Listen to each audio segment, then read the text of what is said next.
Hello again. Today I thought I'd do a little video about camera lenses. Now there's already a lot of videos on YouTube about camera lenses, but I don't think they address the depth of field issues, and I thought I'd do a little tutorial, a little chat to talk about camera lenses. Now, we all know what a camera lens does. It allows us to enhance the image in front of us, basically. You can zoom in with a zoom lens, such as that, or you can use a wide angle lens. Difference between a telephoto lens and a wide angle lens is basically telephoto lens allows you to see things far off. Wide angle lens allows you to see things more in front of you. Basically with a wider point of view, which is basically like that. Wanted to talk about lenses in particular in terms of the depth of field. You may have heard that being talked about before. What it basically means, depth of field means how much is going to be in focus in front of you and behind your subject matter. This can be achieved by having a small depth of field. What that means basically is you have an iris on your camera lens, which is like that. What depth of field means basically is you have an iris on your camera lens. Now, the more you close the iris, which we call f-stops, the more depth of field you get in your picture, and the more you open it up, the more light you get into the lens, the less you get in focus in your foreground and background. And that's what depth of field is. So when someone talks to you about f8, which is basically quite small, basically, what they're referring to is an f-stop on a lens, which means how much is going to be in focus in the foreground and background. Typically an f8 will get you most things in focus, and that's more or less what depth of field means. And depth of field ranges from 1.8, which is a big, really big hole like that in your lens in terms of the aperture, and f16 or f32 is very small, letting very little light in. Now you might think, well, I want everything in focus in the background and foreground, so best thing to have is a small hole, you know, the smallest aperture that you can get, which is probably, yeah, that's absolutely right. Yes, you want as much things to be in focus as possible. The only problem you've got is camera shake, because when you line up a picture on an SLR, which is you know, a big camera that most professional photographers use, which generally means single reflex camera, what it means is you're going to have a very slow shutter speed, which it could be 3 seconds. Now, I challenge anyone to hold a camera and not get any camera shake on the picture at those speeds, unless you're using a tripod. So most people in general like to have in between. So you might have f8, and then you might be running maybe 100 thousandths of a second in terms of shutter speed. And that's what most people tend to do. So it's up to you what you want to be in focus and what you don't want to be in focus. It's actually useful sometimes to know what's not going to be in focus, because you might want certain things not to be in your shot and to be fuzzy and not be in focus, and then using depth of field will help you, because you will know what sort of f-stop you'll want.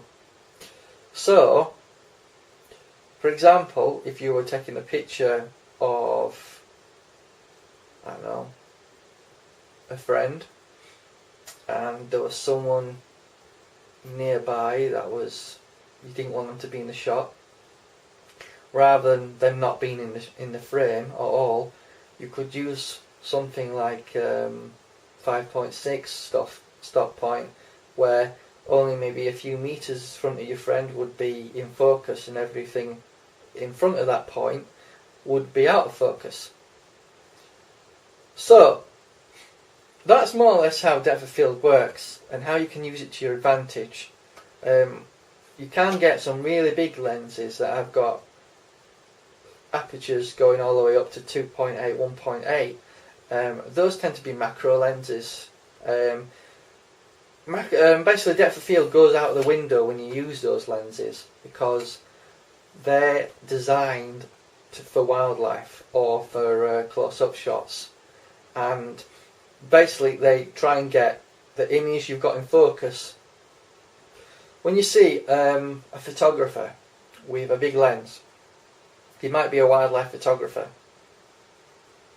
That camera might only be able to do a 5.6 f-stop or 2.8, but because the aperture is so big, they're not going to get much in focus in front of the subject and behind the subject. And that's what wildlife photographers in particular want to do, is they want to have just that wildlife animal or bird in focus and nothing else, so nothing distracts you from looking at that particular image. And that's what makes a brilliant wildlife photographer, because he knows what to get in focus, when and how. And that's the key to photography, knowing how to use your knowledge, your information that you know about cameras, lenses, apertures, shutter speeds.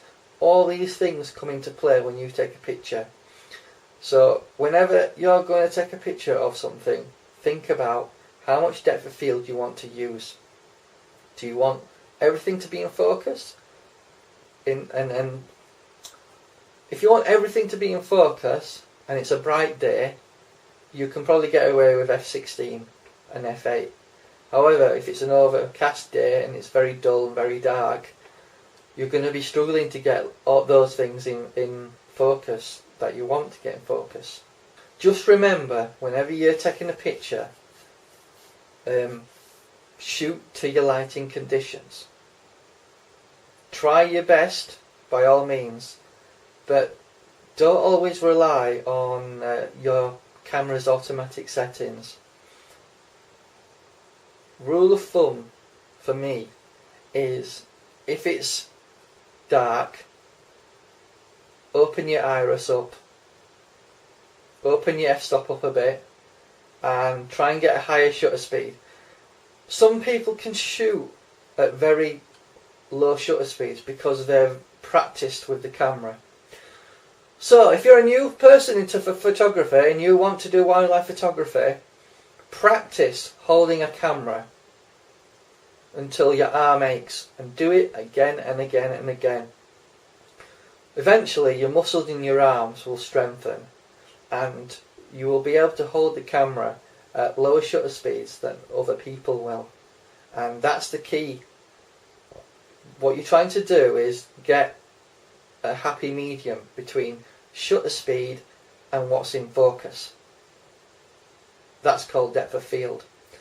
And the more you practice that, the more you'll become an accomplished photographer. So whenever you have a problem, when it's depth of field and it's getting dark, open your iris up, let more light in.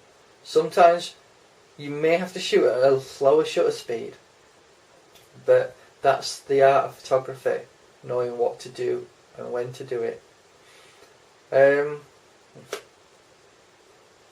One thing I wanted to talk about is autofocus and manual focus.